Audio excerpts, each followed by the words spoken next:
Hello and welcome to the Road to the Garden podcast. What a night here in the Big East. Yeah, the Friars taking down number 4 UConn. UConn dropping 2 games in a row. This is a huge moment, I feel like, maybe possibly a turning point in the Big East this season. We're going to be talking about it. That's George Hathaway and Chris Thedinga joining me. Thanks for coming on. How you guys doing tonight? Could be better, Matt, after watching the UConn game, but overall doing pretty great. Yeah, better than George. That's all I yeah. George is he's our UConn writer. I'm the Providence guy. So a little clash here, which should make it fun. I'm interested to hear your thoughts on this, George. Hear the UConn perspective on this. Before we get into this, quick reminder here. We've teamed up with SeatGeek this season to get you the best deals for tickets to your favorite teams. SeatGeek takes the confusion out of buying tickets, and they're here to give you some great deals. Get in on the fun and head over to SeatGeek, download the app, and use code NCAA Hoops Digest for $20 off your first purchase. Did you miss that game tonight and you want to go when when Providence plays at UConn? Use that code. You can get your tickets and get them a little bit cheaper when you do it. Also, a reminder that this podcast is presented by House Enterprise and in partnership with House of College Hoops. Head over to our site, house-enterprise.com, for more info. That's where we have our power rankings. I'll be very interested to see how the power rankings come out this week after this one. Friars now 5-0 in Big East play. UConn drops to 3-2 in the Big East. George, I want to start with you here. What's your initial reaction to the game tonight? It's a tough loss, but overall it's a great game. I think this is one in the calendar that you would expect UConn to kind of drop. I feel like, especially playing a Providence team who's now 5-0 in conference play for the first time in school history. You knew going into this in the atmosphere, it was going to be tough to play in. This is going to be what it's going to be like down the road in March. It's going to be even crazier then. This is just a little taste of that. So this is a true test to UConn now losing back-to-back games in Big East. I don't want to count them out yet and say this is the downfall, but I think you just need to have these little road bumps early on in Big East play in order to kind of fix yourselves down the road. It's interesting you mentioned that in the spot in the calendar, because I was looking at this earlier in the week, and Xavier back in 2018, the team ended up winning the Big East and getting the number 1 seed in the tournament. They lost back-to-back road games at basically this exact point in the calendar that season. They lost at Providence, and they lost at Villanova right then, and then they recovered from that. I mean, winning on the road in the conference is very, very difficult. So yeah, these aren't bad losses, but they are losses, and that's different for UConn right now. It certainly is, especially coming into the ranks number 4. Everybody's going to be headhunting UConn. Everyone's going to be out looking for them to see if they can knock down the Goliath right now in Big East. And 2 teams have done so already. So it's going to be interesting to see where UConn's going to be ranked now in AP. I'm assuming they're going to drop to outside the top 10. They're going to be, somewhere in that 10 to 15 range after a few losses like that. So I think it was a sloppy game for UConn looking at it. I feel like they were all over the place. And they didn't shoot the ball that well. This is a team that, traditionally can shoot the 3 ball. I mean, we saw a lot of great shooting from outside the arc from UConn in non-conference, and then even in a few of those games early on, like against Georgetown or Villanova. But even tonight against Providence, they shot 22% from beyond the arc, and they only made 5 of them.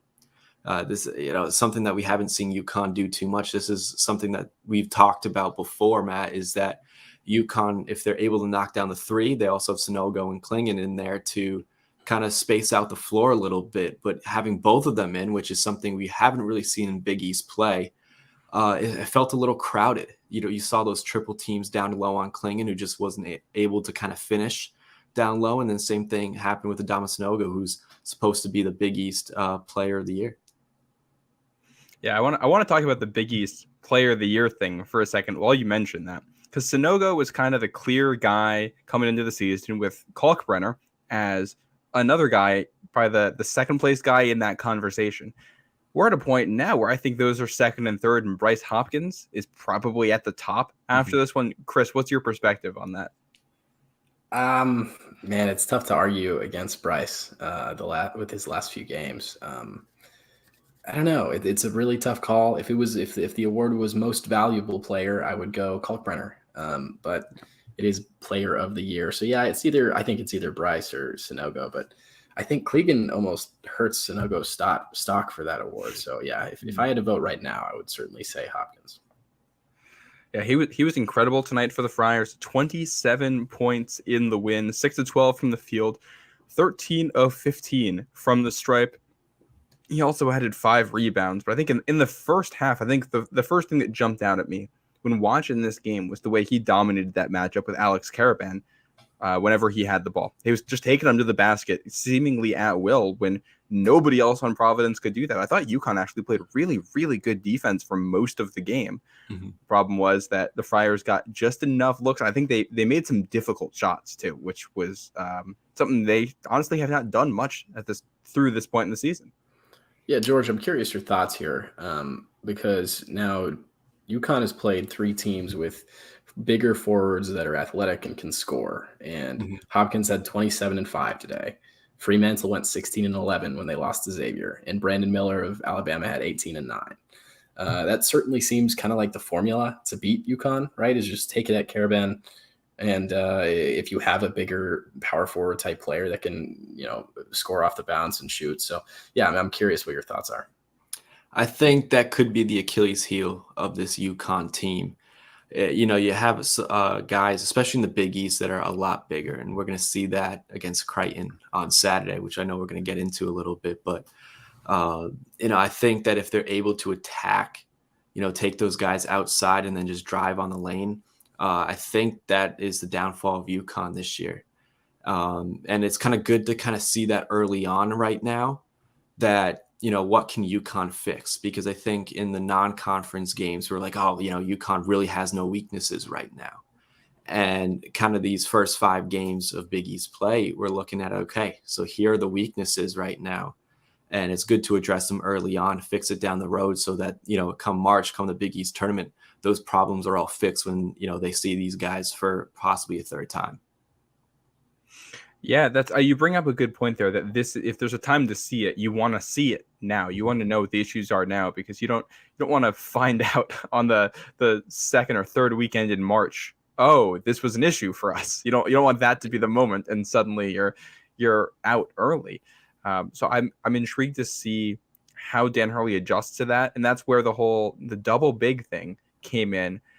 The other part of that I thought that was interesting. We saw Butler do it against Providence last week. They started Jalen Thomas and Manny Bates. So I think this was also Hurley trying to go after the backup big. I think Ed Croswell was fantastic tonight. Mm-hmm. He's not as good as Sonogo, but he can be like 80% of Sonogo. And that's enough. That's a really, really good player to be that guy. I thought he was good on defense tonight too. But Clifton Moore and Rafael Castro have been iffy. Is that second center. I thought Dan Hurley tried to go after that, and the Friars adjusted well. This is, I think, the best defensive effort we've seen from Providence all year long. Yeah, and like you mentioned Croswell, and he didn't get in foul trouble, and that's huge, right? With Castro and Clifton Moore not being awesome off the bench, it's imperative that he's able to play 30 minutes or something like that, and he did. And 3 fouls against Sonogo, that's fantastic. Yeah, I agree there. I mean, I think foul was huge in this game. And I think everybody knows this. These games, especially in conference, no matter what conference you're playing in, it's going to come down to free throws at the end of the day. UConn, their last 2 losses have struggled from the charity stripe. I mean, they shot 52% tonight against Providence. And, Providence shot 82 from the free throw line. So you're going to have to win these games by making free throws. And that starts with attacking the basket, getting good looks down low. And I think that they were able to do it non-conference with Clingan and Sonogo down low, but now it's a different style of play that they're going to have to get adjusted to. Yeah, and this is kind of the double-edged sword that is UConn's defense this year too. UConn's defense is fantastic, especially on the ball. They create such ball pressure, but the side effect of that is you're just going to foul more than other teams do. And I think one of the things we've seen with Providence this year too is when the Friar defense is bad, it's so bad that they are not close enough to foul the other team. And UConn never has that problem. Even when it's bad defense, they're close. So when they get one step off, it's a lot of fouling. This is an issue UConn's had all year. They're one of the worst teams at worst defenses at sending other teams to the line in the country. And the Friars are in the top 20 in free throw rate here. So you put the two together and you got an offense that goes to the line a lot and knows how to drive and take advantage of defenses. And I think moves the ball well to create those opportunities too against a defense that's really been the only weakness for UConn. And I think that's what set up that disparity tonight. And it's kind of obvious coming in that was going to be a factor. And the Friars did what kind of the chalk said was going to happen there. Yeah, and these are two of the best coaches that, going at it tonight. And, with Ed Cooley being, coach of the year last year, Danny Hurley, a front runner for that this year. So, I mean, these are two masterminds going at it. They know each other's weaknesses as well. And Ed Cooley just attacked that so much better than Danny Hurley did tonight. Yeah. And I think, go ahead, Chris. I was just going to say, Matt, the last time I was on here, I believe, we had talked about how Providence was kind of disjointed and they looked like 5 individual pieces out there playing their first game together. It is so the opposite way now. And it's insane how quickly that changed. And they're such a unit, and that speaks to how well Cooley handles everything within the program, right? Not just the X's and O's, but everything about that program has the Cooley stamp on it. It's fantastic. Yeah, this is a Providence defense that really has been just fine coming from most of this season. And even you look back at the start of conference play, giving up a career high to Kadari Richmond, giving up a career high to Tyler Kolek, giving up 98 points to a Marquette offense. Obviously, it goes to double overtime, but Marquette kind of scored at will for most of that game. And it seems like the last 3 games here where that defense has come together, which is huge that's what Ed Cooley teams have kind of always done. They end up holding UConn to just 61 points in this one. You look back in the schedule when they played DePaul on New Year's Day, held them to 59. They held Butler to just 52. So it's a defense that I think has turned a corner, and an offense that's clearly very good at getting to the line, and that's going to get you a lot of points. So this Friar team, the way it has turned around here in a quick stretch is incredibly impressive. And this is I think we saw flaws with UConn tonight, but I came away from this thinking more about Providence is really good than, UConn's not a good team. I can see that. I mean, I did look at this game and I was like, wow, Providence, they could run it back again for Big East regular season champs, but they looked very good.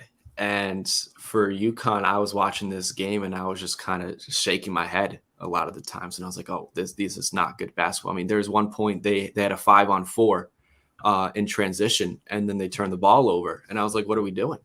You can't be turning the ball over in a situation like that. And I think that hurt them. There's a few missed plays here and there that they just had to knock down some shots, had some open looks. But, I mean, they had 8 turnovers tonight, UConn, and then Providence only had 9. Very low turnover game, especially for a conference game with this caliber. But I think that, UConn just needs to play crisper basketball now in Big East play after losing back-to-back games. And I know we talked on the show. I don't remember who was on for it, but we talked about how at one point the only flaw we had with UConn was that they hadn't been in any close games. They'd been blowing teams out by so much. They had no close games. We didn't know what this team looked like when they got down. They got into a situation where they had to grit it out. And this is back-to-back games now where I think this is kind of a question of, all right, can these guys do it? I think the lack of having any guard right now other than Hawkins who can get you a bucket when you need one is really tough. Outside of Hawkins, the rest of that backcourt gave you 12 points combined tonight. You get 6 from Tristan Newton. He had 5 assists, so he does something there, but only 6 points from him, 3 from Andre Jackson. Calcaterra, 0 for 5 from the field, 0 for 4 from deep. Naheem Aline, 2 points. Hassan Diarra, 1 point. You're not going to win a lot of games when that's what your backcourt is doing, and this is with Jared Bynum missed most of this game for the Friars too, and you would expect UConn to have an advantage in the backcourt, and they did not tonight. Yeah, and I think that was a strength going into this season was the depth that UConn has, where you can ask anybody to really step up and they will be able to deliver. And we did see that tonight, from a lot of the bench, and when it comes to scoring. And I think that's what hurt them a lot today, was that just, nobody really kind of came to play except for Jordan Hawkins, who had 15 points. Everybody else had like 11. I think there's some, I think Klingon had 11 as well, or something like that. And so, UConn, you have to ask the bench. I mean, I think I remember Fanta saying something about how UConn is a very deep team and one of the deepest teams in college basketball, so that they need to show that now in Big East. It's crazy when you say that, because UConn had 15 bench points. The Providence is 5. That was it. Chris, go ahead. I was just going to say Tristan Newton. He's just shooting 34% from the field this year now. I don't know, maybe, and it's tough because there's not. I mean, who do you play instead of him? But maybe trim down the Newton minutes just a little bit. He's just kind of been an offensive liability out there at times, in my opinion. 3 of 11 again tonight. Like he's just not hitting the shots he did at East Carolina last year. Mm-hmm. And I think he still might be their best point guard option. That's the issue here. If you trim it down, it's who are you giving it to? Right. It's tough. Yeah, we talked. My kind of diagnosis of this UConn team in the offseason was the issues they struggled with the last 2 years is that they didn't have guards who could hit shots. So they'd crash the glass. They play good defense. They'd be in close games, and then a lot of games it came down to they just couldn't make the shot. Obviously, they did that one against Villanova late, but they had their issues. And I thought they addressed that in the transfer portal, and it looked like it for most of the season. But this is, again, back-to-back games where they get down, and then late they have guys just chucking up shots, and nobody can hit one. Yeah, that's the one thing about, what I've noticed about these last 2 games for UConn is that when they are down and it's the final 2 minutes, they're just throwing up threes, hoping that they can play some catch-up basketball here. But that's not how you're going to do it. If you got 3 minutes left in a game, you're down 7, you could easily come back, utilize some timeouts, and just drive an attack and make some stops. I mean, it's easier said than done, of course, when, Hopkins is putting up 27 on you and he's just shooting lights out and doesn't miss for some reason. Even the craziest shots go in.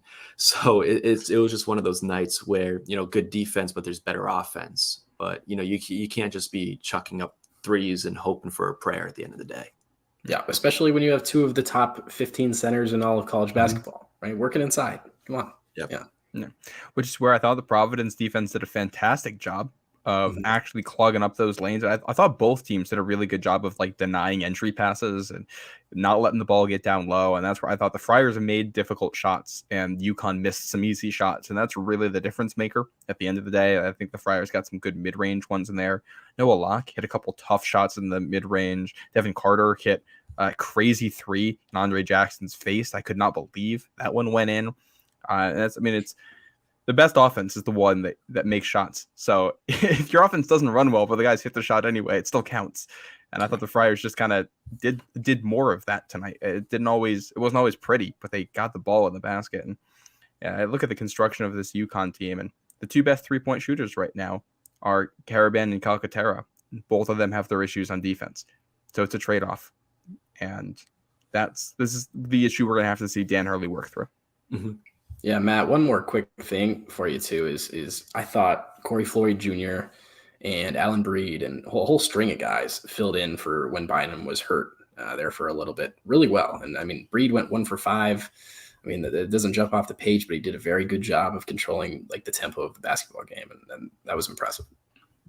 It felt like they had basically when they had 3 or 4 guards out there at times where it was just they're all playing the same style of defense. They just were switching things perfectly. That's where Corey Floyd I thought was impressive, is a redshirt freshman year who's young. So he's basically never played anything before here in college. He's still freshman aged. He went to UConn a year early, redshirted, and then transferred to Providence. So he hit that 3 at the end of the first half. I thought that was a huge turning point in this one. That was watching Corey Floyd hit that shot. I was like, yeah, it was a tough one. Tough pill to swallow there, especially being, a former UConn player. I mean, that was the only shot he made and even attempted, but I think it was just that on-court presence of him being there that impacted the game a lot, especially when Bynum went out. I think Chris made a great point there, is that you had guys step up in that role. Even Hopkins, he took over the game entirely, but you had those guys come off the bench and fill that role. even if they didn't add a lot to the game scoring wise, I think, again, it was just that presence being there, being disruptive on the ball, just having the presence just there made a big impact for the Friars. Great team defense night for Ed Cooley. George, I know you said you think UConn's going to drop out of the top 10 here in the AP. Chris, what do you think? If they voted today, where do you think UConn would end up? Yeah, probably 11 or 12.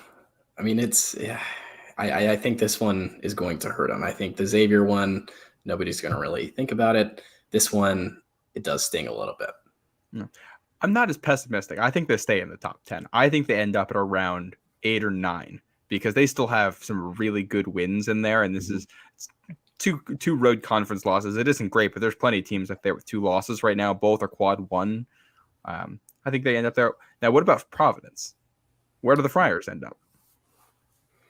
Hey, I put them number 25 on my ballot for House Enterprise, but I think they're right outside probably. I would think so? I'd put them a little higher than 25. I think, being 5-0 in conference play, I mean, they've picked up, after, I believe, early December, everyone was kind of counting Providence out, and then they just turned up, a 7-game win streak right now.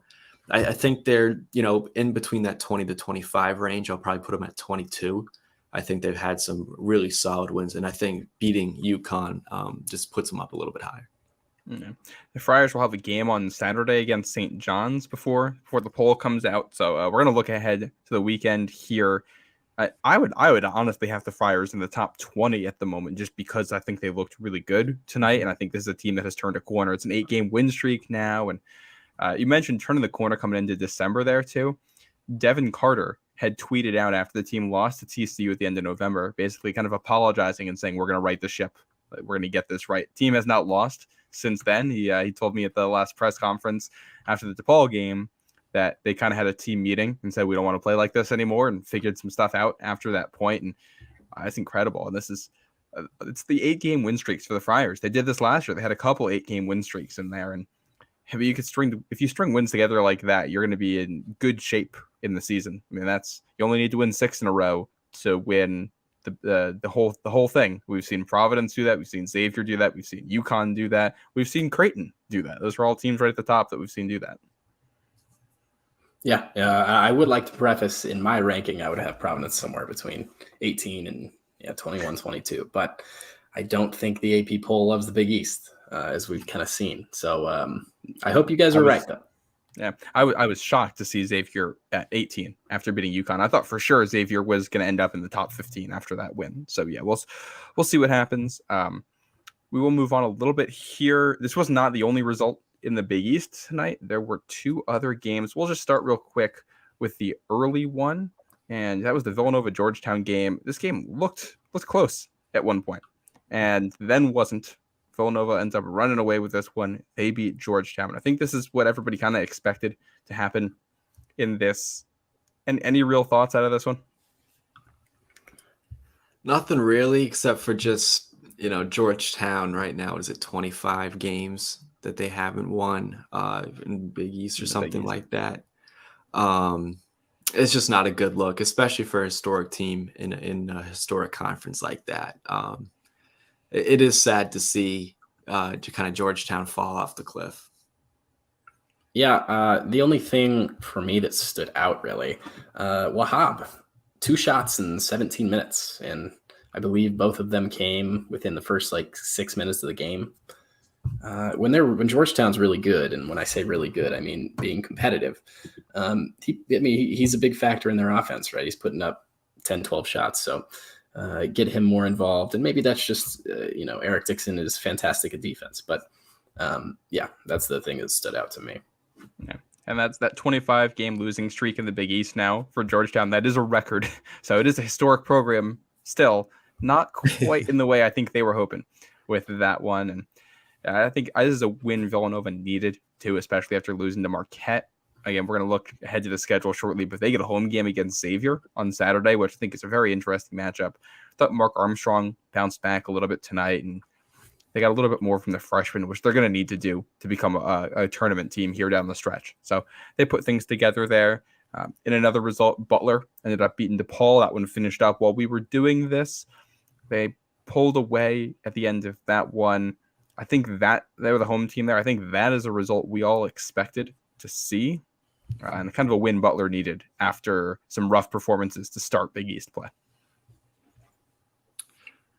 Yeah, I agree there. I mean, you had Hunter Jr. with 23 points, for Butler. I think that it's a good win. It's a much needed win. It's going to give them a confidence boost kind of going now, down the next few games to help them out a little bit. But then for DePaul, it's just what can you do here now to help you kind of build things back up? And you have to go back to the drawing board a little bit here. Yeah, and with the injuries to Paul, it's just going to be tough this year. I don't really see them clawing out into the relevance too much, but they're still fighting, right? 8-point game. They were, in it for a while, so it is what it is. Yeah, I kind of marked this season down as an incomplete in general for DePaul with the number of injuries, and David Jones was the key piece there, and you lose him for reasons you really can't control. The fact that he just wanted to play with his friend at St. John's, and it's a tough kind of it is a step back for the program at this point in year 2 for Tony Stubblefield, but I think it's all outside of the coach's control there. What's been going on for the most part. So we'll check back in on DePaul later. They have a nice little break here. They have 6 days off before their next one. So we'll see them next week. Let's flip back the calendar to yesterday real quick. Chris, we got Creighton, the big win here over Seton Hall. It was kind of close early, and then Ryan Kalkbrenner just absolutely turned it on. Yeah, Kalkbrenner, I think this was, and obviously he showed it against DePaul and Butler, but I think this was the game where it's like, see, they're a lot, he changes everything about what Creighton does. Without him, they couldn't even get into sets too much, like offensive sets, which is, concerning in its own right. But Kalkbrenner just makes everything easier. He had 6 blocks, career high. He played really good. And Seton Hall just couldn't match. Seton Hall really couldn't get to the free throw line because Creighton doesn't foul very much. And that's where Seton Hall is succeeding, right, is when they get to the free throw line and shoot a bunch. So, great win for Creighton. Yeah, Creighton's a very good team. I think coming into this season, I had them kind of high up on my list of, games to watch for UConn. And we're going to talk about it in a little bit, but I think that, Creighton making a step up right now. I think they're going to make a good rise in the Big East. I love Kalkbrenner. I think he's a beast of a player down low. And I think that's going to be the toughest part for UConn coming up. Yeah, and then Matt, one more thing here is, and I wrote about this actually earlier today on Road to the Garden. It's just Creighton starting to make shots again, right? In that 6-game losing streak, Alexander and Nemhard shoot 12 for 50 from 3, 24%. And this 3-game win streak, they're 17 for 30. So, they're starting to shoot it better. And I think this is a better, this is what we thought we would get from Creighton, I guess, before the season. Yeah. Well, it's easier to get into a rhythm on offense when you have kind of the cheat code that is Kalkbrenner out there, and he creates so much space for your shooters too. All of that helps you get into the rhythm, and also on defense, it's a lot easier to make shots when it's in transition, and you can get steals or whatever, or just not allow teams to get baskets. And that Seton Hall offense is not very good in the half court right now. They took advantage of St. John's over the weekend by getting in transition, but it's not a good offense in the half court. I would never want to have to only be a half court team against Ryan Kalkbrenner. That's just a miserable experience anyways. You put the two together, and that helps you out. The only other game we had Tuesday night was Marquette kind of blitzing St. John's in the second half. It was a St. John's team that was without Andre Curbelo for this one. Apparently he did something he wasn't supposed to. We don't know exactly. Apparently he also showed up to the press conference and was sitting in the back. There's a tweet going around with that in it. I don't really know any details or can't confirm too much on it, but he put it on his story that he was at the press conference. So I don't know what's going on there. This is back-to-back comeback wins on the road for Marquette here on the East Coast, doing it at Villanova, doing it at St. John's, and back-to-back really bad losses here for the Red Storm, and a rough start to conference play for Mike Anderson. You look at this Marquette team, they're 4-1 in Big East play and 12-4 overall. So this is another team that is slowly making a rise up. I think, Marquette struggled a little bit early on in the season, but this is a pretty complete team. I mean, you had Prosper with 29 against St. John's, who we know is a pretty good defensive team as well. And I think that Marquette kind of going forward could make some noise in the Big East if they kind of just continue this trend that they're on right now, especially with the second half comeback like that and being able to just kind of get a spark going. Those are the things you need. And I wish UConn had that, in the second half to get something going. But, it's good for Marquette to just kind of be able to ride on momentum that they're having.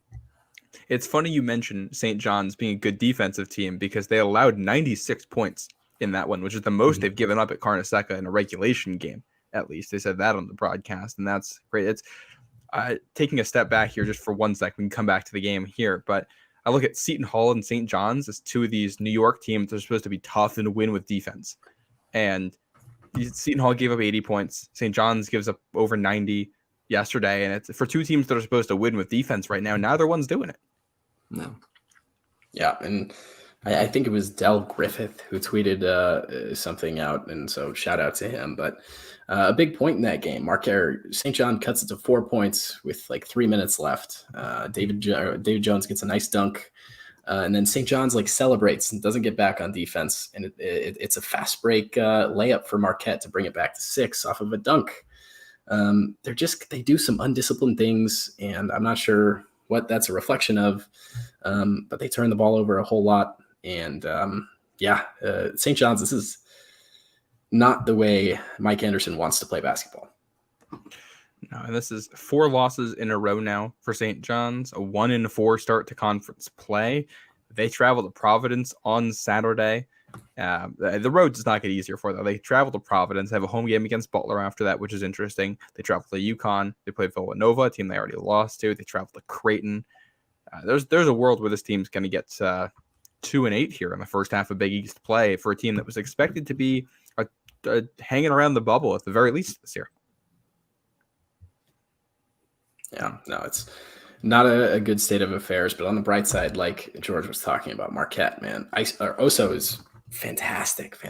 One of the top, and it's tough because Matt, as we've talked about, how do you rank the Big East centers? There's so many good ones, but Oso, he brings something that is pretty unique to the league, in my opinion. Yeah, and we'll look ahead. We talk about difficult schedules. UConn's going to have one coming up. We're not even really going to get to it here, but UConn travels to Marquette next week, as does Providence. Both teams go out there, and how they match up in that one, I think, is going to be very, very interesting to see. And Oso does bring something different. I don't think any other center plays like him. Yeah, I mean, this is the Big East is just filled with great big men. I don't think you don't see it in any other conference really. I don't think. And I think that's what makes it so unique. That's what is making Big East basketball so interesting again, is that you have all these 7-foot big men who are dominant. You have no idea if it's going to be, Sonogu player of the year. You had Kalkbrenner up there for a runner-up for player of the year this year as well. So, I mean, you have so many great big men that are making a lot of noise, and it's bringing back the old school kind of vibes to Big East basketball that I think a lot of fans love to see, the physicality of it. It's not a lot of outside shooting. You don't see a ton of that now, but it's more, how can I drive in the lane, kick it to a big guy, and just have him finish it for me? Well, it's what I find interesting about the conference is not only I think there's 2 different categories of big man here, because you've got Donovan Clingan and Ryan Kalkbrenner and Jack Nungy as these 7-footers who kind of mammoths out there. And Manny Bates isn't that tall, but he plays that way. And Oso's tall. He kind of plays like that at points. And then you've got Eric Dixon and Adama Sanogo and Ed Croswell, who are all 6'9" in a conference with these guys who are 7-footers, and they all play very well. Adama Sanogo is the highest rated player in the conference coming in tonight. He would have been the player of the year in KenPom. And Eric Dixon is right up there in the top 3 as well. Those guys who were ridiculously efficient. I think it's a very interesting balance between the athletic traits and the skill that you need at the position. Yeah, we'd already hit on Croswell already tonight, but yeah, I mean, undersized, and he's one of the best offensive rebounding centers in all of college basketball. It's crazy what he's able to do. Yeah. And we didn't even mention Joel Soriano in that conversation, another guy who does very well as a big guy. All right, should we look ahead to the Saturday slate? Let's do we it. got a very interesting Saturday slate of games here. I'll run through what the whole thing is, and then we're just going to start at the top and run through these games. The first game is going to be Creighton at UConn. That's the noon game on Fox. That gets the national television window at the same time on FS1. We're going to get St. John's at Providence, then 2 p.m. on FS1, Georgetown at Marquette, 4:30 Xavier at Villanova, and then 8:30 in the late slot, Butler at Seton Hall. A lot of really, really interesting storylines going on here, but we'll start with that top one. Creighton, UConn, battle of the bigs. One team kind of needing to win here, slumping. Another team looking to get a statement win there in Creighton. George, we'll start with you here. UConn as the home team, coming off 2 losses. How confident do you feel coming into Saturday? I would feel more confident just because of knowing that it's at home. Suffering 2 Big East losses on the road, it'll be good to be in front of your fans again to kind of get that familiarity again. And I think this is a tough matchup. I know in the beginning of the year I was looking at the schedule, and this is probably one of the games that I was most nervous about for UConn. It was just because of how great Creighton is as a basketball team, and if they are able to kind of, move forward like this and, get a big win against UConn, I think that'll be huge for them moving forward. But for UConn right now, I think it's just you learn from those losses. You learn from Hurley, who's going to be going over a lot of things in practice. I can only imagine what that is going to be like.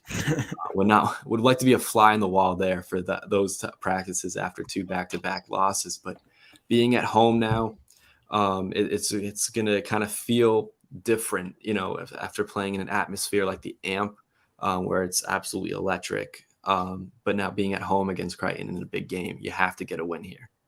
Yeah.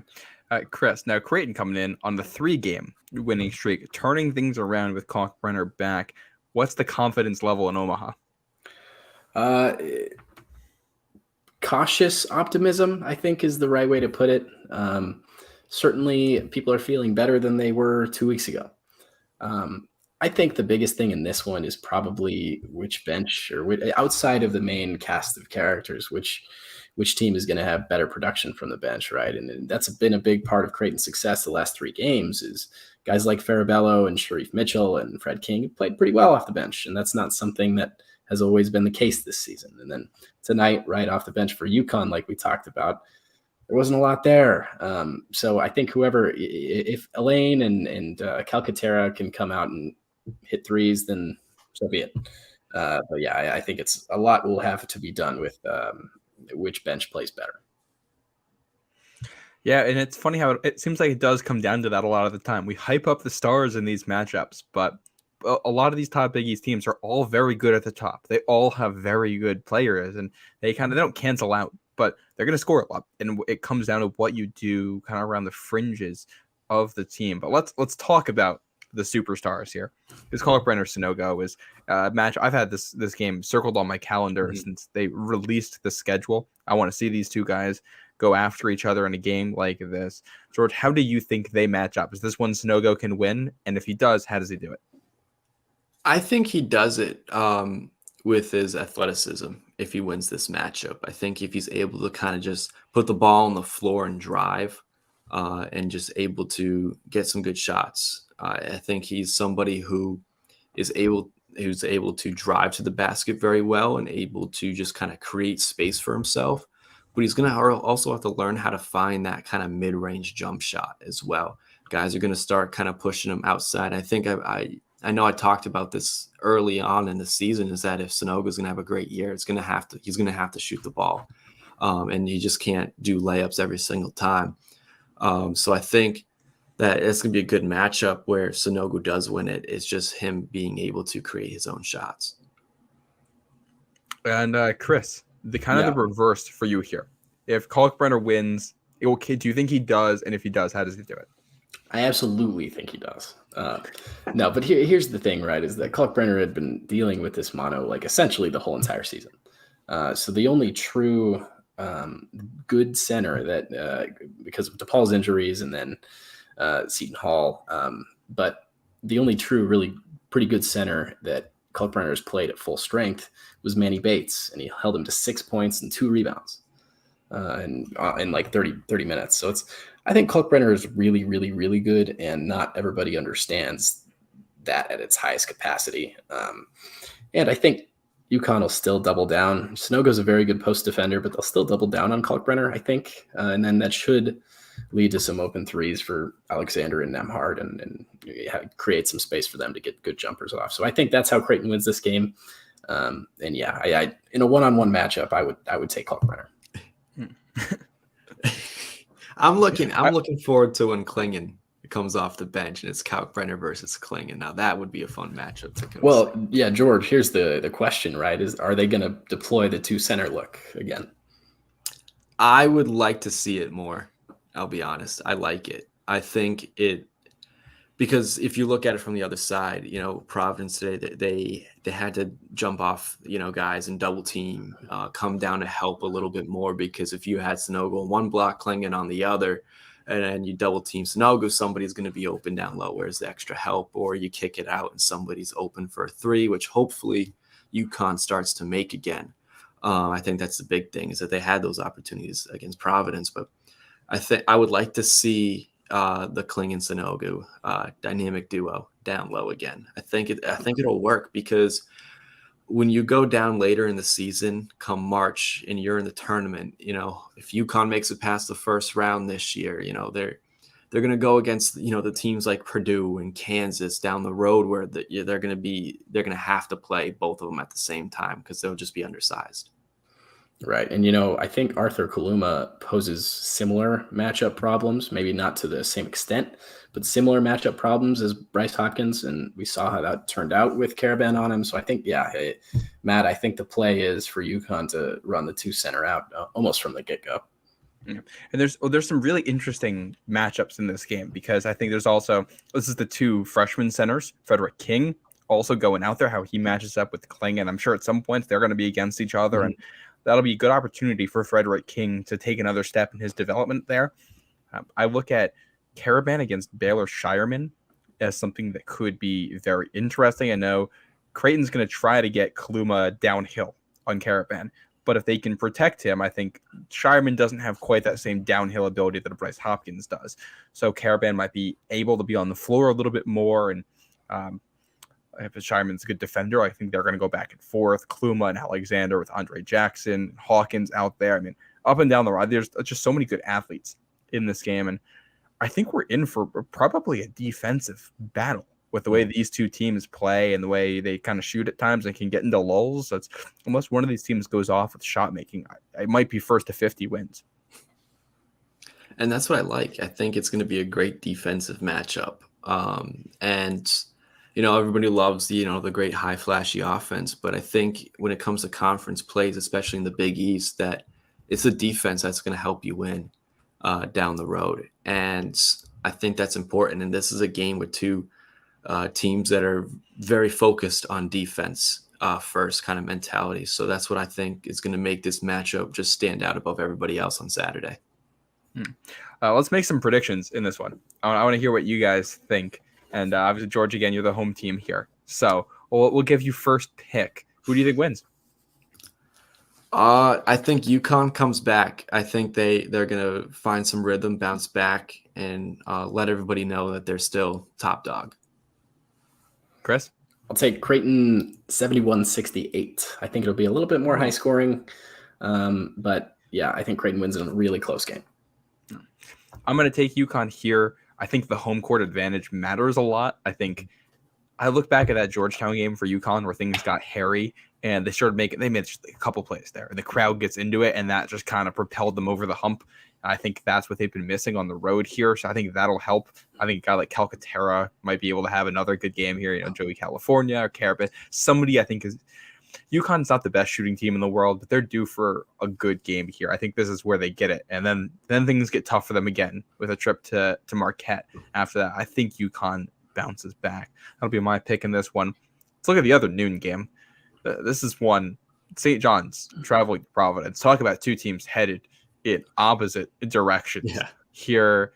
I don't think we even know the stats of Andre Curbelo. St. John's did look good for a half Tuesday night. I don't think that's going to get it done against Providence. But do you guys think there's a path to victory here for the Red Storm? Chris, we'll come back to you. Certainly a path. St. John's is just such a tough case because, they want to run up and down and they want to have the tempo and create turnovers. But when you're turning the ball over a bunch and not making shots, maybe the up tempo isn't, the way to play. So I think St. John's almost wants to slow it down and as, kind of Providence's style. And so I think St. John's might be able to keep it close, but yeah, I think Providence wins. George? It'll be a rocky road for St. John's if they want to go get the win. I think, Providence being at home and a big win against UConn tonight, I think that just gives them confidence and momentum kind of going forward. And I think, with Hopkins having a great game, he's just going to build off of that. And I think everybody else around him will kind of feed off of his energy where they'll be like, all right, they'll be riding that still. All right, we just beat number 4 UConn. Nobody can really stop us now mentality. Yeah. I look at the matchup too, and it's I don't know. The Friars are not the best half-court offense team in the world. When they're in the half-court, it's all about trying to get offensive rebounds and stuff, and they got guys who can make shots, like Devin Carter's come around there. Noah Locke's a decent shooter. But I look at St. John's, and I see a team that wants to play fast-paced. If they want to do that, like, do you want to give Devin Carter and Bryce Hopkins fast break opportunities going the other way? That seems like a very quick way to lose a basketball game. Yeah.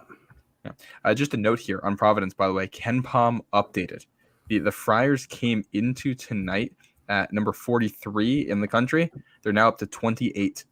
So a 15-place jump in Ken Pom for the Friars. They've been shooting up. Coming into December, their first game in December against URI, the Friars were at 81, and they are now at 28 here in January 4th. So meteoric rise. Yeah. UConn stays at 4, by the way. I think they were number 3, I think, coming into the night.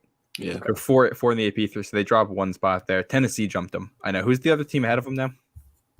It is UCLA. Interesting. Very interesting. Oh, and it's a very, very slim margin between those two teams.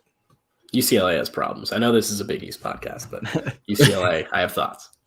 I have not watched a second of UCLA basketball this year. Do they still have Tiger Campbell on their team? Tiger and Jaquez, and then 3 starters that aren't very good at scoring, but it is what it is. I remember when Villanova played UCLA last year, I was just spamming the Tiger Campbell puns on Twitter. Everything I could think of with that. I love him. He's awesome. But I'm going to take the Friars on Saturday too against St. John's. I think it's a coaching mismatch. I think it's an X's and O's mismatch. St. John's, I think, needs to win this game. Like, they were at a point that you have to stop the bleeding. So I think it's going to be a motivated St. John's team, but I don't think they have the guys to get it done. What is interesting is maybe David Jones against Bryce Hopkins. That might give Hopkins more issues than some of the other matchups we've seen. But and the other situation to monitor will be Jared Bynum, who left this game with an injury. We'll have to see when or if he does end up coming back, even without him, though. I think the Friars can get that one done. Let's go to the first early afternoon slot there. Georgetown at Marquette. There's a lot of interesting basketball games on Saturday. This, in all likelihood, is not going to be one of them. I don't see Georgetown's first Big East win in a year and a half here coming at Fiserv Forum, a building where Marquette basically just does not lose. I think it's really a matter of, is this a 20-point game or a 10-point game? Yeah, no, Marquette next. Yeah. I think it's unanimous there. Yeah, I will say, I still think Marquette should also be ranked right now. I think going up to 24 and then falling out because of a road conference loss in double overtime, if they deserved it before that, then that loss shouldn't drop them out, especially now that that loss looks a lot better than it did. So I don't know. Marquette, their loss to Mississippi State has gotten a little bit worse here, but their loss to Providence has gotten better. I think the Big East should have 4 teams ranked here, but like with Creighton knocking on the door, with the Creighton win on Saturday, maybe you get 5 teams in there. We'll see what happens. It's not what's going to happen, but that's how I would do it. With a Creighton win on Saturday, I'm curious where UConn would be. That would be fascinating. Yeah, definitely not in the top 10. Maybe not in the top 15. You might have might have it Xavier, then Providence, then UConn in the rankings. If that's what happens, then maybe Creighton slipping in. You might have 5 Big East teams between 15 and 25 in that scenario. Just back to back to back. It's nuts. Yeah, every other team in that perfect range. Yeah, that kind of feels like where the conference is right now. I'll be honest. The top 5, it feels super super competitive between all of them. And honestly, I don't know which one of them is going to win the conference at the end of the day here. Not at all. I honestly, I could make a run. I mean, for Providence to say that they could win it.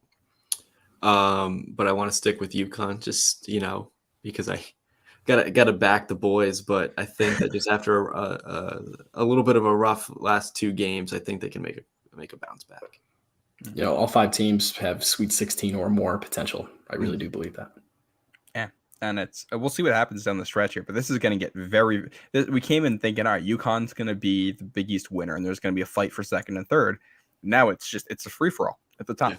I mean, Providence 5-0, Xavier's 4-0, UConn's now down to 3-2, and put it all. Obviously there's a lot of basketball left here, but it's great. We're at around the halfway point of the season right now. And Selection Sunday is going to come quicker than you think. So this is going to happen in a hurry where this is going to get sorted out. One of the matchups that I think plays into that is the next one, the 4:30 slot. By the way, I was taking Marquette against Georgetown too, to make that official. Xavier at Villanova in the 4:30 slot. We'll do a little trivia time for you guys. Since joining the Big East, how many wins does Xavier have against Villanova?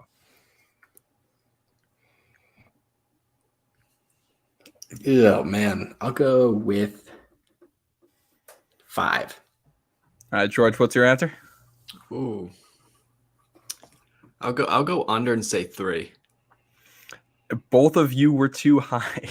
It's only No 2 way. wins. Yuck. Yeah, and what's crazy is they both came on the same day, too.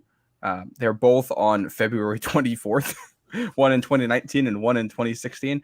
That's it. So that 2018 Xavier team got beat twice. Interesting. Yeah, and Villanova's had Xavier's number here. We'll do another trivia time. In what year did Xavier last win a game at Villanova? It has happened. This is not a trick question. 1986.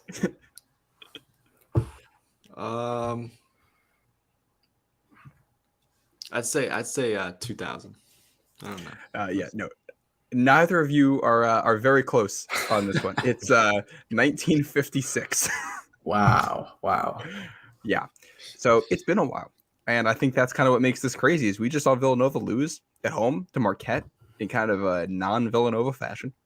And it's a Villanova team that's going to come out needing a win. I think this is a must-win now for the Musketeers on Saturday. But this is the best Xavier team we've seen in a while. Mm-hmm. And it's not a must-win to win at Nova.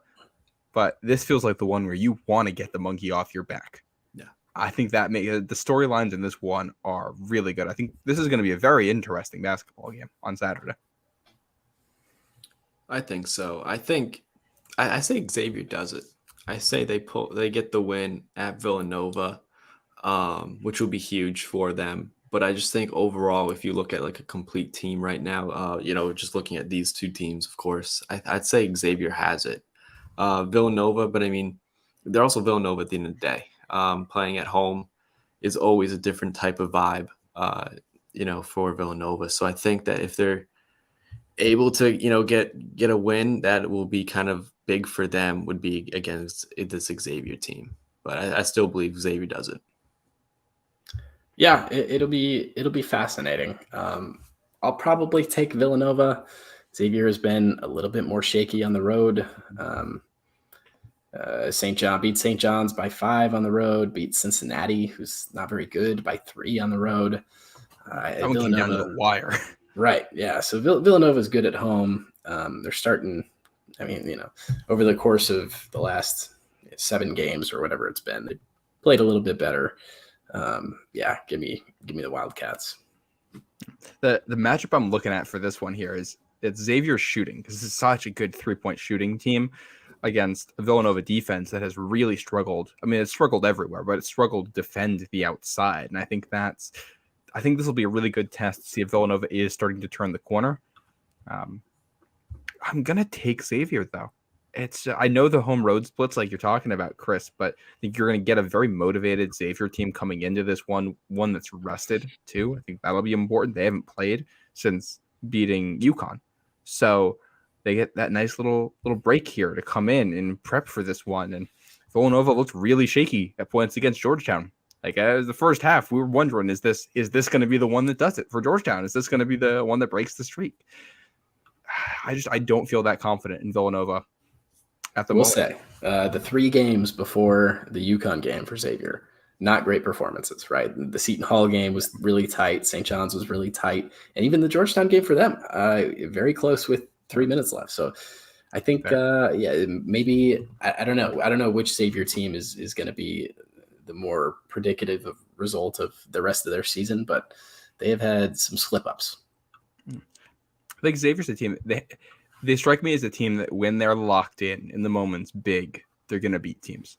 And it feels like they kind of let down against teams that aren't as good. And then when the moment was there, they played well. So that's also, I think they're going to treat this like a big game. And Villanova's in this weird spot right now where they've been dominating the conference for a while. So they're going to get everybody's best shot every single one of these games. They got a target on their back still, but they aren't that old Villanova team. So while other teams they're going to get every other team's best shot, they're not that elite team that can handle that anymore. And that kind of becomes, I don't know, it's tough. That's why you're losing to Marquette at home twice in one calendar year there too. They lost twice in 2022 to Marquette at Fiserv. That's incredible. I will say, I believe Justin Moore has been a participant in practice recently. So I'm not sure when that's going to happen, but if it happens in the next couple of weeks, that's going to be fantastic. And I'm very much looking forward to Justin Moore putting up 30 against Creighton. I want to have a follow-up question on this one. If Villanova does lose this game, are their tournament hopes kind of nearly flatlined here? Yes. Yeah, I think that's it, right? They'd be 500 over halfway through the year. I think it's pretty much tournament or bust.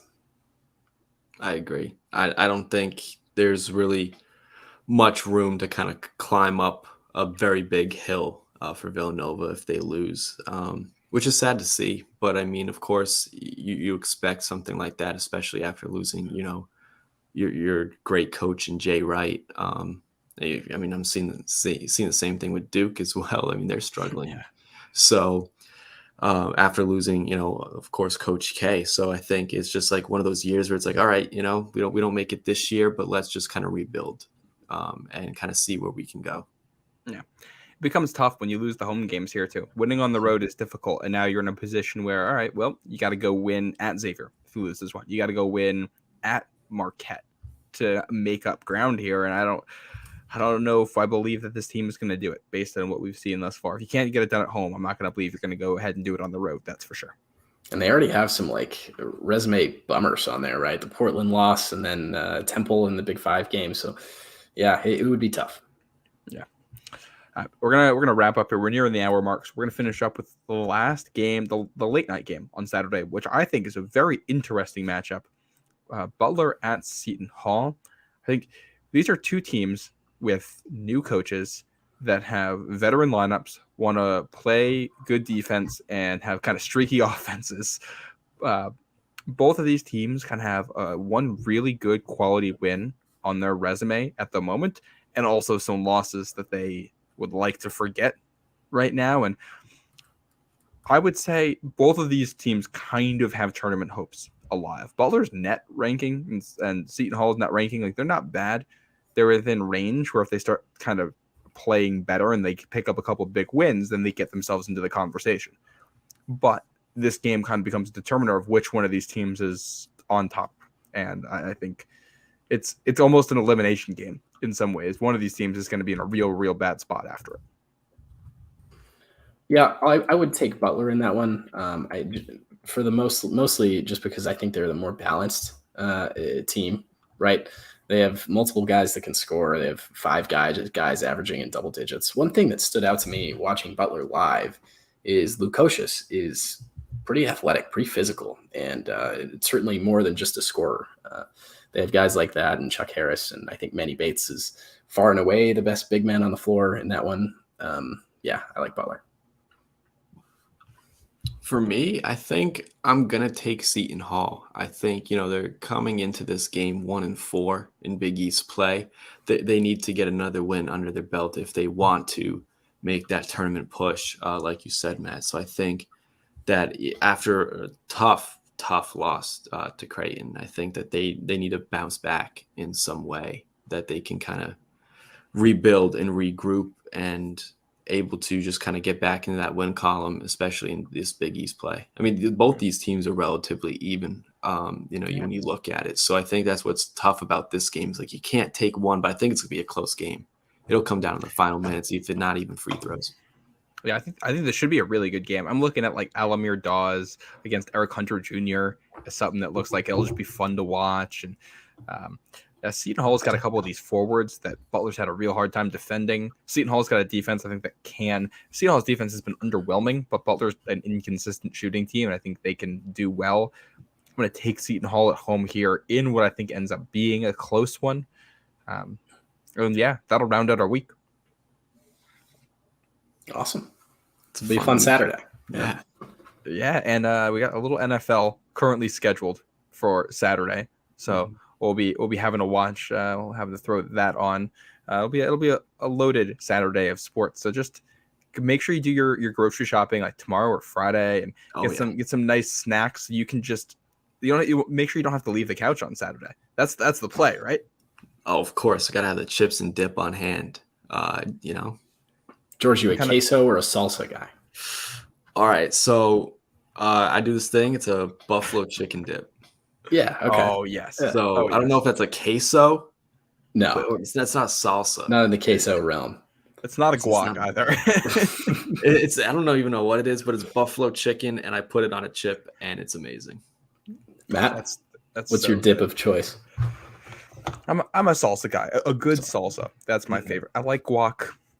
It's fine. I'll take it if it's there. I've made homemade guac one time in my life with like fresh cilantro and the lime and everything, and that was fantastic. If you make it yourself, I think it's really good. Yeah, Chris, what about you? I am a true queso guy. I like the cheese sauce. I like everything though. I'm a big snacker. Oh yeah. Let me say I've been munching on the Cheez-Its, the extra toasty Cheez-Its recently. Yeah. That's been my go-to buy at the store. Have you guys gotten the extra toasty ones? I have. Yes. So we're gonna end on this question here. Do you think that they intentionally burn some of the Cheez-Its to put into the extra toasty ones, or are they just taking the accidentally burnt ones and putting them in that? And then does that mean that the regular Cheez-Its have less of the burnt ones in them? Intentionally burn.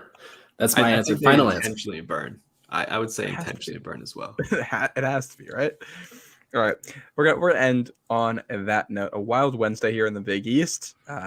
Friars up to 5-0 at the top of the conference. That's the lead story here, taking down number 4 UConn. I believe we're going to be back for you on Sunday or after that Saturday slate that we just talked about. So thanks for joining me, guys. And everybody listening, make sure you subscribe wherever you're listening. Subscribe on YouTube if you want to see us there and see our faces while we talk about queso and salsa and the Big East. But yeah, thanks everybody for listening. We'll see you Sunday.